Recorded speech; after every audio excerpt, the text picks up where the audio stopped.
আমাৰ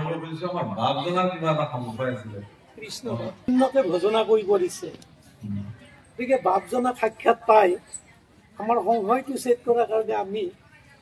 এভাগ আগবঢ়াইছোঁ যদিহে আমি চৈতন্যকে ভজনা কৰিব লাগে আমাৰ গুৰু আসনখন কাঠৰ নহয় জানো জড় বস্তু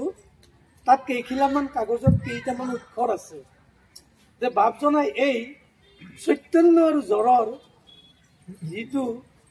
ইয়াত পাৰ্থক্য এইখিনি কৈ আমাৰ সংঘটো ছেট কৰিব বুলি আমি সেৱা ভাগ ধৰিছোঁ কৃষ্ণ আমাৰ নাম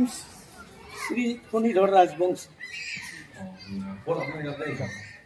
হয় আমাৰ ঘৰ উদালগুৰি সদৰত আমি সদৰ ওদালগুৰি শ্ৰীমন্ত শংকৰদেৱ সত্ৰৰ লগত আমি জড়িত আমি সত্ৰীয় গতিকে এইখিনি আমাৰ পৰিচয় প্ৰভুপাল বাপজনাৰ প্ৰশ্ন অত্যন্ত উত্তম আৰু তেখেতলৈ আমি সেৱা নিবেদন কৰিলোঁ হ'ব ৰাজবংশী বাপে সুধিছে চৈতন্য ভজনা কৰিব লাগে গুৰু আসনত থকা কেইখিলামান কাঠৰ গুৰু আসনখন আমি কেনেকে ভজনা কৰোঁ প্ৰথম কথা কৈছে কি যে গুৰু আসনত থকা কাঠৰ সিংহাসনখনক আমি ভজনা নকৰোঁ তাত থকা কাগজ কেইখিলাকো আমি ভজনা নকৰোঁ কিন্তু সেই কাগজ কেইখিলাত লিখি থকা যিখিনি বাক্য সেই বাক্যখিনি সেই অক্ষৰখিনিয়ে অক্ষৰ ব্ৰহ্ম হিচাপে আপোনাৰ মোৰ হৃদয়ত থকা ঈশ্বৰ গুৰুক চৈতন্য কৰি তোলে সেই মাধ্যমেৰেহে তেওঁ আমি তাতকে ডাঙৰ কথা কি জানে ভগৱন্ত পুৰুষে একাদশ স্কন্ধত কৈ গৈছে উদ্ধৱে সুধিছিল যে তুমি ক'ত থাকিবা প্ৰভু এতিয়া কিন্তু যাবাই বৈকুণ্ঠ লাগে কিন্তু পৃথিৱীত কোন থাকে তোমাৰ প্ৰতিনিধি বোলে মই নাজানো কেনেকে থাকিব তেনায়ং বাংময় মূৰ্তি প্ৰত্যক্ষ বৰ্ততে হৰে সেৱনাত শ্ৰৱণাত পাঠত দৰ্শনাত পাপন আছে প্ৰবিষ্টায় অহম ভাগৱত অৰ্ণৱে মই ভাগৱত সমুদ্ৰত প্ৰৱেশ কৰিলো গতিকে এই ভাগৱত মোৰ সাক্ষাৎ মূৰ্তি স্বৰূপ গতিকে ইয়াক যিসকলে সেৱা কৰিব দৰ্শন কৰিব পাঠ কৰিব শ্ৰৱণ কৰিব তেওঁলোকৰ সমস্ত পাপৰ বিনাশ গতিকে আমি ভাগৱত চৈতন্য নহয় বুলি সন্দেহ কৰাটোৱে এটা অপৰাধ কিন্তু আমি এনেকুৱা মানসিকতা আনিব নালাগে ভাগৱত স্বয়ং চৈতন্য বস্তু এনেকুৱাতো বহুত কথা আছে যে বেদকো মানুহে অচেতন বুলি কৈছে বেদকো মায়াময় বুলি কৈছে ভাগৱতে কৈছে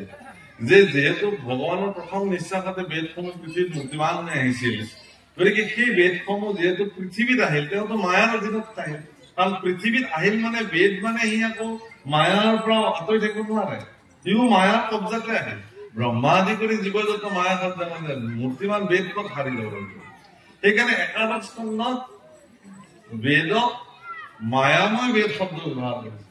হে উদ্ধৱ তুমি যি মায়াময় বেদ ধৰ্ম জানা সেইবিলাক তুমি এতিয়া পৰিত্যাগ কৰা এই বুলি কৈছে তাৰমানে প্ৰভুপাল পৃথিৱীত থকা সকলো মায়াময় কিন্তু সেই যে অক্ষৰ ব্ৰহ্ম ই কিন্তু চৈতন্য শব্দ ব্ৰহ্ম বাণীময় মূৰ্তি গতিকে তাক আমি অচেতন বুলি ভাবিব নোৱাৰো অচেতন বুলি আপোনাৰ ভিতৰত থকা চৈতন্য মূৰ্তি ভগৱানক জাগ্ৰত কৰিবৰ কাৰণে একমাত্ৰ ব্যৱস্থাই হল অক্ষৰ ব্ৰহ্মৰ সাধনা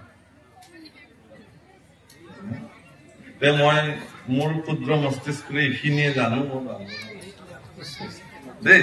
তেতিয়াহ'লে আমি আৰু আমাৰ অনুষ্ঠান ইমানতে বিৰাম দিলো ইয়াৰ পিছত ইয়াত বহিব নেকি কোনোবা বহিব সামৰণি কিবা কব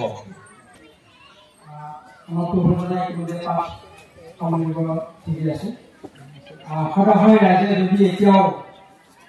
ভাগৱত শুনিম বুলি বহুতে আশা কৰি আছে কিন্তু সময়ৰ প্ৰতি লক্ষ্য ৰাখি আমাৰ গৱেষণা ইতিমধ্যে প্ৰাপ্তমান বঢ়াইছে আমাৰ মাজত এতিয়াও বহি আছে গতিকে প্ৰভুজনে যদি যাব বিচাৰে আৰু যদি আপোনালোকৰ ৰাইজে যদি পাঠ কৰিব বিচাৰে তেতিয়াহ'লে আপোনালোকে আগতে বহি থাকক, নিশ্চয় পাঠ কৰিবলৈ পাব। আমি তেখেতক আমি অনুৰোধ কৰিম। এতিয়া আমাৰ ক'বলগীয়া কৃষ্ণ আমাৰ হিমাংশু নাথ বাবু তেখেত আমাৰ